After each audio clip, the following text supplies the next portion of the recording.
আসসালামু আলাইকুম, কেমন আছেন সবাই? আলহামদুলিল্লাহ আমি ভালো আছি। আজকে আমি চিংড়ি মাছ দিয়ে বেগুন দিয়ে রান্না করব। তো চিংড়ি মাছটা আমি ভেজে নেব। চিংড়িটা আমার ভাজা হয়ে গেছে, উঠিয়ে রাখছি। এখানে তেল আছে, এখানে দিয়ে দিলাম আস্ত জিরা, পেঁয়াজ কুচি, কাঁচামরিচ কুচি, লবণ। এখানে আমি ভাত বসিয়ে দিছি, ভাতটা বলক ওঠে না এখনো।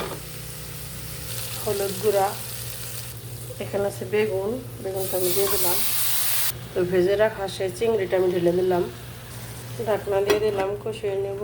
এখানে আমার ভাতটা বলক চলে আসছে। এখানে তরকারিটা বেগুনটা আমি ভালো করে কষিয়ে নেব।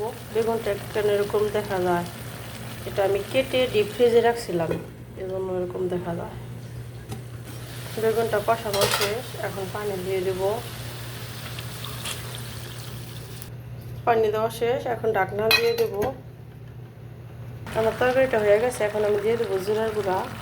জিরার গুঁড়া দেওয়া শেষ, একটু ঢাকনা দিয়ে দিলাম। ওখানে ভাত হয়ে গেছে, আমার রান্না শেষ। রুমে নিয়ে আসলাম, বেগুন দিয়ে চিংড়ি মাছ দিয়ে রান্না করছি। এখানে আছে ভাত, এখানে আছে বেগুন দিয়ে চিংড়ি দিয়ে রান্না করছি। তো আমার রান্নাটা কেমন হলো দেখেন। সম্পূর্ণ ভিডিওটা দেখবেন, দেখে লাইক করবেন, কমেন্ট করবেন। ভালো থাকবেন সবাই, সবাইকে বিদায় জানিয়ে আজকের মতো ভিডিও শেষ করছি। আল্লাহ হাফেজ।